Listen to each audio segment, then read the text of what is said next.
No operation, no painkiller. చిన్న injection ద్వారా మోకాలు మరియు నడుము నొప్పులకు దీర్ఘకాలిక పరిష్కారం. డాక్టర్ ప్రకాష్ గుడిపూడి. 18 ఏళ్ల అనుభవం, 8,000కు పైగా హ్యాపీ పేషెంట్స్. సంప్రదించండి. Allieds pain and pain management centre, Hyderabad. ఇచ్చిన మాట ప్రకారం ఆగస్టు 15లోగా రైతుల రుణమాఫీ చేయాలని భావిస్తున్నా అన్నారు తెలంగాణ సీఎం రేవంత్ రెడ్డి.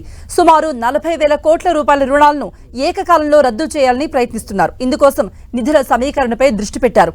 ఇన్నాళ్లు ఎన్నికల ప్రహసనంలో బిజీగా గడిపిన సీఎం ఇప్పుడు రైతు రుణమాఫీ అనే బిగ్ టాస్క్ పై ఫోకస్ చేశారు.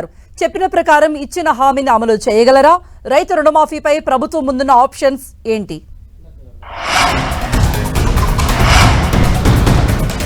రైతు రుణమాఫీపై తెలంగాణ ప్రభుత్వం ప్రత్యేక దృష్టి పెట్టింది. ఎన్నికల్లో ఇచ్చిన హామీలను అమలు చేయాలనే ఉద్దేశంతో ఆగస్టు 15లోగా 100% రైతు రుణమాఫీని చేయాలనే పట్టుదలతో ఉన్నారు సీఎం రేవంత్ రెడ్డి. ఇందుకోసం సాధ్యాసాధ్యాలను పరిశీలించేందుకు అధికారులతో ఓ అధ్యయన బృందాన్ని ఏర్పాటు చేయనున్నారు. అలాగే రుణమాఫీపై ప్రత్యేక కార్పొరేషన్ ఏర్పాటు చేయాలని భావిస్తున్నట్లు తెలుస్తోంది. 15లోగా 2 లక్షల లోపు ఉన్న రైతు రుణాలను మాఫీ చేయాలని, ఇందుకోసం అవసరమైన చర్యలు తీసుకోవాలని అధికారులను ఇప్పటికే ఆదేశించారు సీఎం రేవంత్ రెడ్డి. రైతులకిచ్చిన హామీ మేరకు 2 లక్షల వరకు ఉన్న రుణాలను ఏకకాలంలో మాఫీ చేయాలని చూస్తోంది ప్రభుత్వం.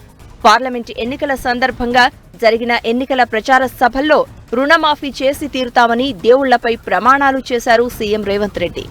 ఇప్పుడు పార్లమెంటు ఎన్నికలు ముగియడంతో సీఎం రేవంత్ పూర్తిగా పరిపాలనపై ఫోకస్ పెట్టారు. ముందుగా రైతు రుణమాఫీపై ప్రభుత్వం ముందున్న అవకాశాలను వెతుకుతున్నారు. రుణమాఫీ విషయంలో బెటర్ ఆప్షన్ ఏంటనే దానిపై అధికారులతో సీఎం సమీక్షించారు. గతంలో రుణమాఫీపై అవలంబించిన విధానాలపై అధ్యయనం చేయాలని భావిస్తోంది ప్రభుత్వం. కేంద్రంలో యూపీఏ ప్రభుత్వ హయాంలో ఏకకాలంలో రైతు రుణాలను మాఫీ చేశారు.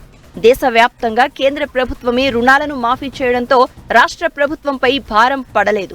రెగ్యులర్ రుణాలను రెన్యువల్ చేసిన రైతులకు ప్రోత్సాహకంగా రాష్ట్ర ప్రభుత్వం సహాయం చేసింది. ఇక రాష్ట్ర విభజన తర్వాత ₹1,00,000 రుణమాఫీని కేసీఆర్ ప్రభుత్వం మొదటి టర్మ్లో అమలు చేసింది. ₹1,00,000 రుణాలను 4 భాగాలుగా విభజించి ప్రతి ఏటా ₹25,000 రుణాలను ప్రభుత్వం మాఫీ చేసింది. మొదటి టర్మ్లో తెలంగాణలో 35.31 లక్షల మంది రైతులకు 16,144 కోట్ల రూపాయలు మాఫీ అయ్యాయి. ఇక రెండో టర్మ్లో కేసీఆర్ ప్రభుత్వం ₹1,00,000 హామీ ఇచ్చినా పూర్తి స్థాయిలో అమలు కాలేదు. రెండో టర్మ్లో 22,98,000 మంది రైతులకు 13,000 కోట్ల రూపాయలు మాఫీ అయ్యాయి.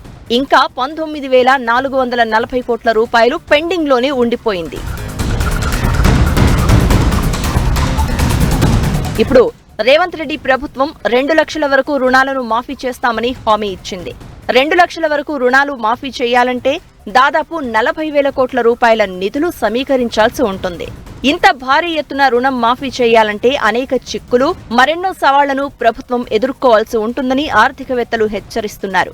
సీఎం రేవంత్ రెడ్డి మాత్రం ఇచ్చిన మాట ప్రకారం రుణాలన్నింటినీ ఏకకాలంలోనే మాఫీ చేయాలని చూస్తున్నారు. ఇందుకోసం ప్రత్యేకంగా కార్పొరేషన్ ఏర్పాటు చేసి ప్రభుత్వం నుంచి ప్రతి నెల ఈఎంఐ పద్ధతిలో బ్యాంకులకు చెల్లించాలనే ఆలోచన చేస్తున్నారు. అయితే కార్పొరేషన్ ద్వారా రుణాలను మాఫీ చేయాలంటే సదరు సంస్థకు ఆదాయ మార్గం చూపించాల్సి ఉంటుంది. ఆదాయం ఉన్న సంస్థలకే రుణాలు ఇవ్వడానికి బ్యాంకులు ముందుకొస్తాయి. ఉదాహరణకు కాళేశ్వరం వంటి ప్రాజెక్టుకు బ్యాంకులు 60,000 కోట్ల రుణాలు ఇచ్చాయంటే సదరు ప్రాజెక్టు నుంచి ప్రభుత్వం ఆదాయం చూపగలిగింది. పంటలకు నీరు ఇవ్వడంతో పాటు పరిశ్రమలకు మిషన్ భగీరథ ద్వారా తాగునీటి వంటి అంశాలను ప్రస్తావించింది. ఇప్పుడు రుణాల కోసం ఏర్పాటు చేసే కార్పొరేషన్ నుంచి ఎలాంటి ఆదాయం వస్తుందని చూపుతారు అనేది ప్రశ్నార్థకంగా మారింది. వీటన్నింటికి తోడు భారీ మొత్తంలో రుణాలు మాఫీ చేయాలంటే రిజర్వ్ బ్యాంకుతో పాటు కేంద్ర ఆర్థిక శాఖ అనుమతి పొందాల్సి ఉంటుంది. ఇందుకు కేంద్ర ప్రభుత్వం సహకరిస్తుందా అనే సందేహాలు వ్యక్తమవుతున్నాయి.